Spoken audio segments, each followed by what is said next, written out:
एक बार एक व्यक्ति अपने बेटे के साथ पतंग उत्सव में गया। वहाँ लोग रंग बिरंगी पतंगे उड़ा रहे थे। आसमान में उड़ती रंग बिरंगी पतंगों को देख बेटा भी पतंग उड़ाने मचल उठा। उसने अपने पिता से कहा, पापा, मैं भी पतंग उड़ाना चाहता हूँ। प्लीज मेरे लिए एक पतंग खरीद दीजिए। बेटे की इच्छा पूरी करने पिता पास ही की एक दुकान में गया। वहां से एक सुंदर सी पतंग और डोरी वह अपने बेटे के लिए खरीद लाया। बेटा पतंग पाकर खुशी से झूम उठा। कुछ देर बाद वह भी डोर थामे पतंग उड़ा रहा था। उसकी पतंग ऊंचे आसमान में उड़ रही थी, लेकिन वह खुश नहीं था। वह चाहता था कि उसकी पतंग और ऊंची उड़े। वह पिता से बोला, पापा, ऐसा लग रहा है कि डोर की वजह से पतंग ऊंची नहीं उड़ पा रही है। क्यों न इसकी डोर काट दी जाए। इससे पतंग आजाद होकर और भी ऊंची उड़ने लगेगी। प्लीज, आप इसकी डोर काट दो। बेटे की बात मानकर पिता ने पतंग की डोर काट दी। डोर काटते ही पतंग ऊपर जाने लगी। यह देख बेटा बहुत खुश हुआ। लेकिन कुछ देर बाद पतंग ऊपर जाने के बजाय नीचे आने लगी और एक मकान की छत पर जा गिरी। बेटा यह देख हैरत में पड़ गया।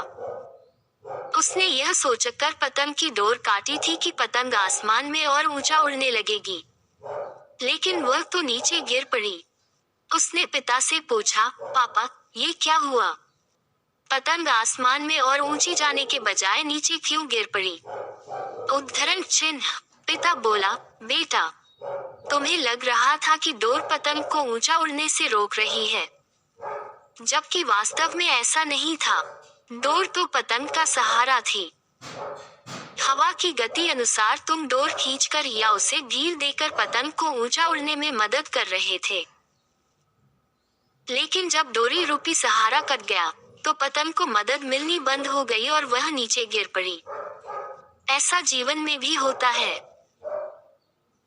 जीवन की ऊंचाइयों पर पहुंचकर हमें लगने लगता है कि परिवार, रिश्ते और दोस्त हमें बांध रहे हैं और सफलता के शिखर पर पहुंचने से रोक रहे हैं। लेकिन हम भूल जाते हैं कि वे हमें ऊंचाइयों पर ले जाने वाली डोर है। उनके नैतिक बल के बिना सफलता की उड़ान मुश्किल है। बेटे को अपनी गलती समझ आ गई। सीख। कई बार हम सोचते हैं कि हम अपने जीवन में जल्दी प्रगति कर लेंगे या जीवन की नई ऊंचाइयों को पा लेंगे, यदि हम अपने घर और परिवार के बंधनों से मुक्त हो जाएंगे। लेकिन हम भूल जाते हैं कि हमारा परिवार और प्रियजन हमें जीने में और जीवन में आगे बढ़ने में मदद करते हैं। बुरे समय में परिवार और प्रियजन हमारा सहारा बनते हैं और हमें प्रेरित करते हैं। वे हमें बंधनों में नहीं जकड़ते, बल्कि सहारा देते हैं।